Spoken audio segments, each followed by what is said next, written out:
All right, let's now shift our attention to the other big story that we are tracking on WION. The world is trying to contain the spread of the COVID-19 variants, and scientists in Wuhan have now flagged another coronavirus. They're calling it neocov.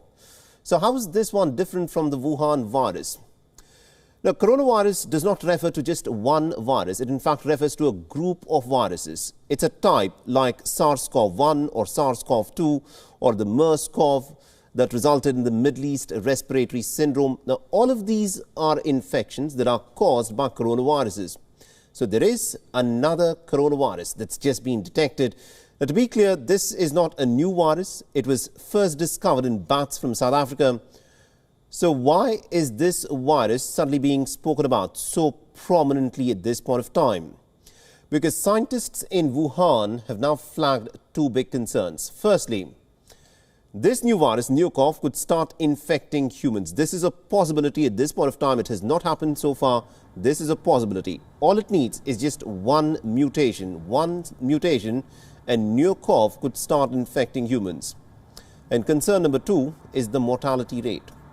Now, according to what is being spoken about by the researchers and scientists who are looking at this virus, now this is a virus. Neocov could be a mix of SARS-CoV and MERS-CoV, and it is very highly transmissible like SARS-CoV and has a pretty high fatality rate, may have a pretty high fatality rate like MERS-CoV.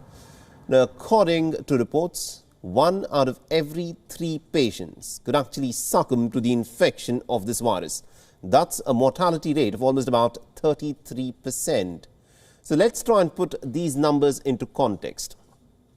The coronavirus that has resulted in the COVID-19 infection has a mortality rate of about 1.5%. That's after all the vaccinations and boosters. In 2020, it was about 4 to 5%. Neocov could have a mortality rate of almost about 33%, and also keep in mind that this could be highly transmissible and therefore very dangerous. Now, this of course might sound scary for people who are looking at how these viruses can mutate and develop and spread, but that's been the reaction from the science community as well, who's researching on this virus. Now, the question, of course, a lot of people are asking, and especially the health officials are asking, is, are we looking at another possible kind of a rapid spreading virus, a virus from bats? Scientists from Wuhan, and also in the month of January that they've been studying this virus, have said that there are bad memories that have been associated with this type of a coronavirus. But now is not the time to panic. Now is the time to test ourselves to see if we've learned something from the last 2 years. For starters, we also need to look at how credible the report is. It was published by scientists at the Wuhan University. The question is it peer-reviewed? At this point of time, it hasn't been peer-reviewed. And that should be a top priority right now. So get more experts to analyze the findings. We need as many brains working on this as possible. Now, here's another question. Has the World Health Organization seen this report yet? Well, yes, the World Health Organization has seen this report, and this is what its officials have had to say. And I quote this report where they've said that animals, particularly wild animals, are the source of more than 75% of all emerging infectious diseases in humans. Whether the virus detected in the study will pose a risk for humans will, of course, require further study.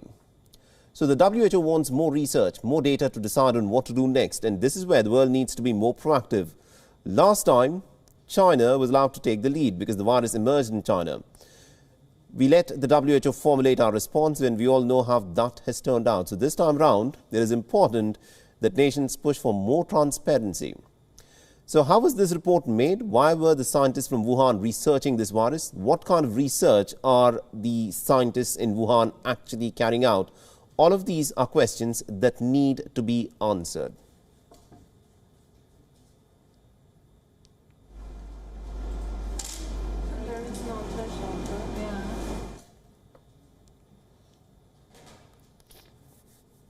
WION is now available in your country. Download the app now and get all the news on the move.